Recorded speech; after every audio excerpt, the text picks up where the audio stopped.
এক ভাই আমাকে হোয়াটসঅ্যাপে এসএমএস করে এবং বলে যে ভাই আমার অ্যাকাউন্টে প্রবেশ করতে গেলে এরকম অন্য ডিভাইসে অ্যাপ্রুভাল চাইতেছে, কিন্তু আমার যেই সিমটি দিয়ে টু স্টেপ অন করা ছিল সেই সিমটি আমি হারিয়ে ফেলেছি। তারপর আমি তার থেকে অ্যাকাউন্টের আইডি পাসওয়ার্ড নিলাম, নেওয়ার পর তার অ্যাকাউন্টে ডকুমেন্ট সাবমিট করার সাথে সাথে 5 মিনিটের মধ্যে রিভিউ চলে আসলো। তো ভিডিওটি দেখতে থাকুন। আপনাদের যাদের কাছে ডকুমেন্ট আছে তারা কীভাবে নতুন নিয়মে টু স্টেপ বাইপাস করবেন ভিডিওটি শেষ পর্যন্ত না দেখলে বুঝতে পারবেন না। আপনাদের ডকুমেন্ট সাবমিট দেওয়ার পর যখন পজিটিভ পাইবেন তখন ওয়ান টাইম পাসওয়ার্ডটা কপি করে আনবেন। আনার পর ব্রাউজারে embassy.facebook.com সার্চ করবেন। করার পর আপনার যেই অ্যাকাউন্টের অরিজিনাল জিমেলটি সেটা দিয়ে অ্যাকাউন্টটা ফাইন্ড করবেন। করার পর আপনাদের যে ওয়ান টাইম পাসওয়ার্ডটা পেয়েছেন ফেসবুক থেকে সেটা কপি করে আনবেন।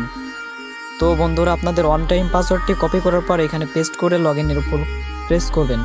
করার সাথে সাথে দেখতে পারবেন আপনাদের এখানে সেভ লগ ইন আসবে। আপনারা এখানটায় টিকমার্ক দিয়ে কন্টিনিউ করে এখানে নোতে ক্লিক করবেন। নোটতে ক্লিক করার পর turn off two step authentication এখানে ক্লিক করে ওকেতে ক্লিক করার সাথে সাথেই অ্যাকাউন্টের ভিতরে এন্টার হয়ে যাবেন।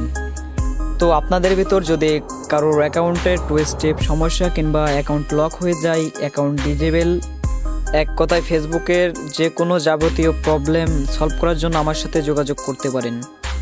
তো বন্ধুরা, আপনাদের কাছে একটি অনুরোধ রইল, আপনারা যারা ফেসবুক থেকে ভিডিওটি দেখতেছেন ফেসবুক পেজটাকে দয়া করে ফলো করে দিবেন এবং ইউটিউব থেকে দেখে থাকলে ইউটিউব চ্যানেলটি সাবস্ক্রাইব করে দিবেন।